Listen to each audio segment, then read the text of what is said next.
Rachel? I need to speak to you about something. Hey, Wilfred, what's up? You're on the way to work right now, right? Did you forget something? No, I quit my job. What? I handed in my notice a little while back. What? What the hell are you talking about? You still have a sleep? Why would you make such an important decision without telling me? Because if I told you I was thinking of quitting my job, you would have probably been opposed to it, right? Duh, obviously. And you would have asked me the reason I wanted to quit, wouldn't you? Of course I would have. Right? That's why I quit without telling you.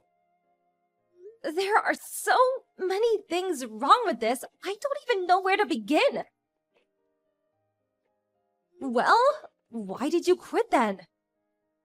Well, about that, you see, what happened is... I found true love! Excuse me? My new partner's the daughter of the CEO of a certain company. She made me a coffee when I met her for the first time when I became sales manager for the project with that new client. That became the spark that grew into the burning fire of passion that is our love.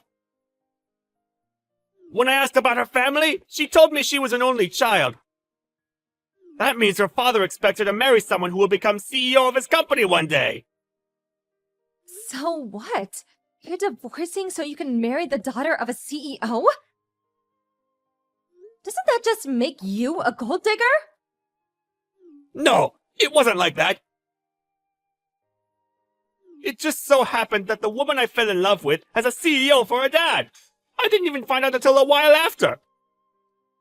I love her, and she loves me. Our love is the essence of purity itself. I hope you can somehow understand and be happy for the two of us, and give us your blessing. I seriously don't even know where to start. You have a son, for crying out loud! What about Peter? Where does he stand in all of this? You should know better than to do something like this as a fully grown man with a 17-year-old son. I accept this isn't fair on you and Peter. But the flames of our burning passion cannot be extinguished. I should have already received my severance package, so I'm willing to send you all of it as compensation. Think of it as my way of saying sorry. I won't go after any of your assets during the divorce either. No, it's not the money I'm upset about, Wilfred. I left the divorce papers hidden under the pillow of the bed I've been sleeping on recently. Divorce papers? I'd like you to sign and hand them in today if possible. I sent you my house key in an envelope, which should be arriving over the next few days. Would you stop moving the discussion forward without even giving me a chance to speak? Anyway, tell me who the hell the CEO's daughter woman is. Do I know her? I don't want you causing her any problems. What? Like I'd do that? We spent years of our life together. You're my husband, damn it! I think that gives me a right to at least ask questions. That's enough for now. I'm heading over to her place. Make sure you take good care of Peter for me. Don't you dare, Wilfred! Wait!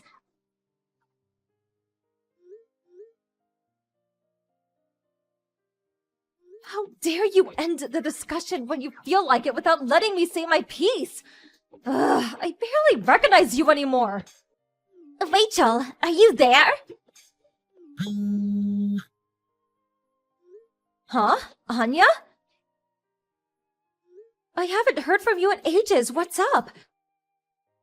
Will you please do something about this? This? Wilfred is your husband, right? Sorry, I don't follow. What's going on?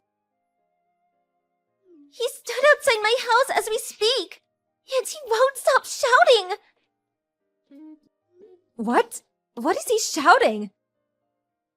I floated down like a petal on the breeze to be with you, who shines more brightly than anyone else across the earth or the seven seas.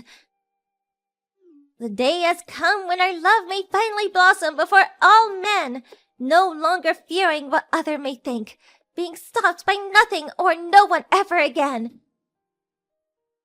I hereby swear on our eternal love, my precious darling, my honey dove. I think I'm gonna be sick. Please help me, I'm begging you. I'm so sorry to speak about your husband in this way. But from the bottom of my heart, this is the cringiest thing I've ever seen. Besides, it's getting late and he's bothering the neighbors. He's creeping me out big time and I need it to stop. Please do something, anything. Look, you see, the thing is, Anya, me and Wilfred got a divorce. A what? He divorced me out of nowhere over text message just this morning. When I realized he'd even prepared the divorce papers so they were ready to be handed in after I'd signed them, I soon understood. There was absolutely no stopping him. Our son said, I don't want anything to do with Dad who stabs my mom in the back for some other woman. I'm also pretty set on it myself after the way he treated me. So I went and handed the divorce papers in this evening. What the?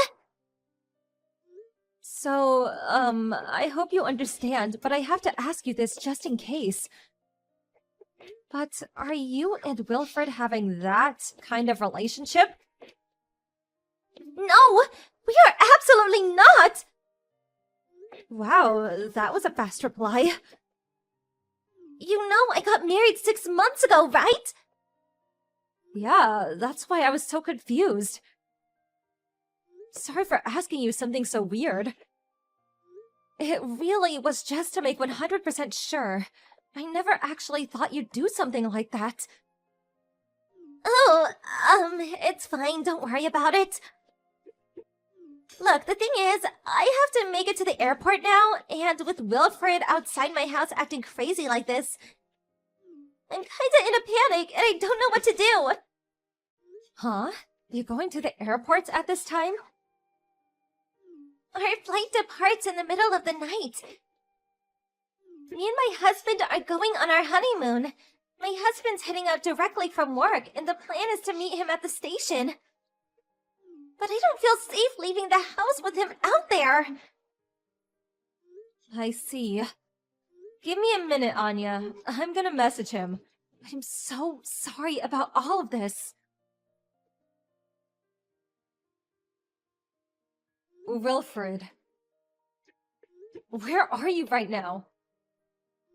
I can see the red mark on my messages, so you clearly didn't block me. There's something important I want to talk to you about. It's about Anya. What? Anya? How do you know about Anya? I won't let you do anything to her! Think very carefully about what you do next! Nope, that's my line. Anyway, as how for I know Anya, she's the daughter of the CEO of the company I used to work at. We used to see each other nearly every day for years. Huh? Wait, that was before we were married, right? So it must have been, what, over 18 years ago? That's right. We've known each other since we were little kids. She thinks of me as her big sister from another mother. We get along amazingly, and she's always there for me when I needed someone to talk to. Despite not having seen each other in a while, we're still in regular contact. Really? This is a seriously weird coincidence. Now putting that aside, more importantly, Wilfred, where the hell are you right now? And what the hell are you doing to Anya? That poor woman. What am I doing? What do you mean? I just proposed, that's all. That's all?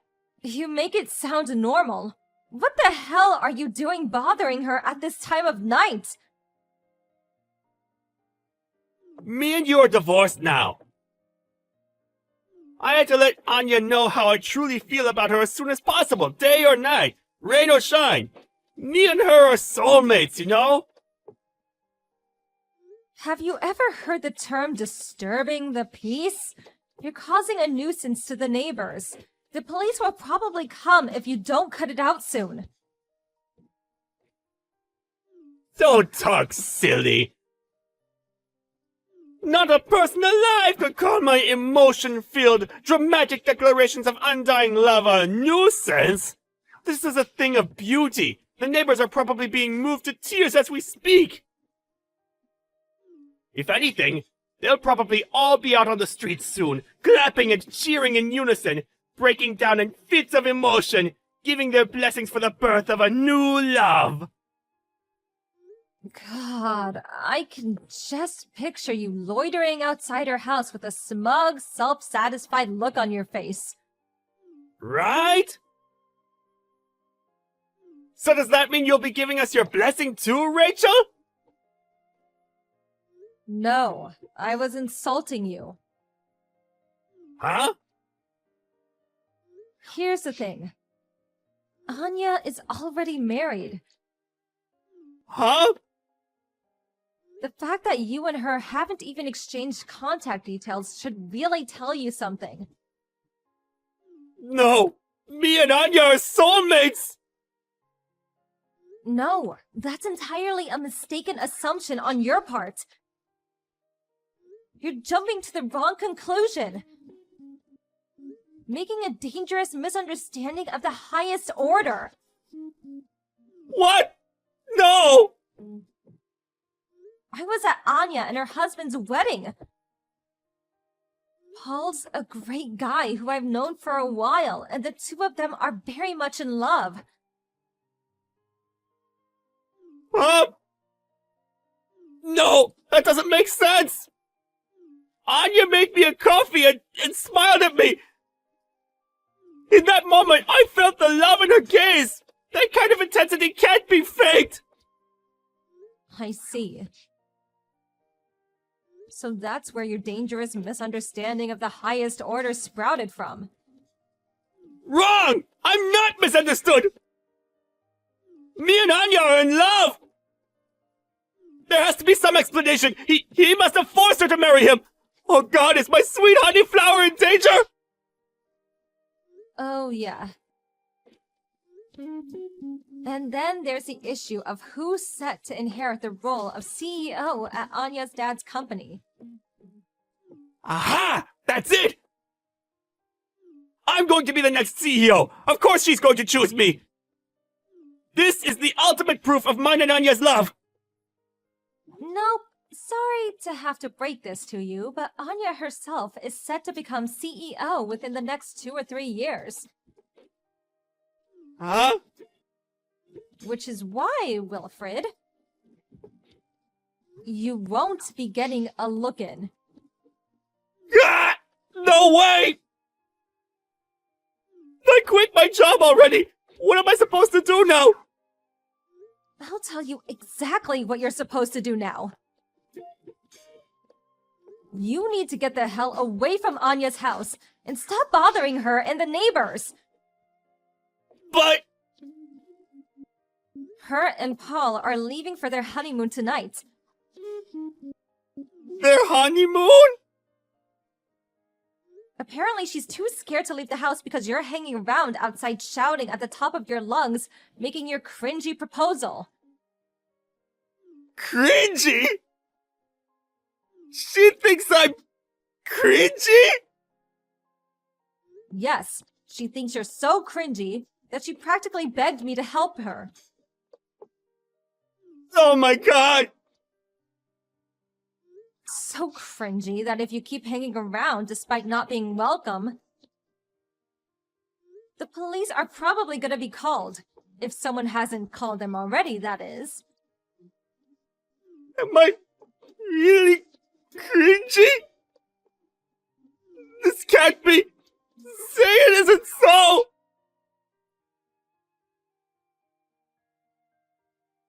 Anya told me that peeping through a crack in the curtains, she saw my ex-husband's expression suddenly shift to one of terror as he hightailed it out of the neighborhood. I was so pleased he knew when to give up, or so I thought.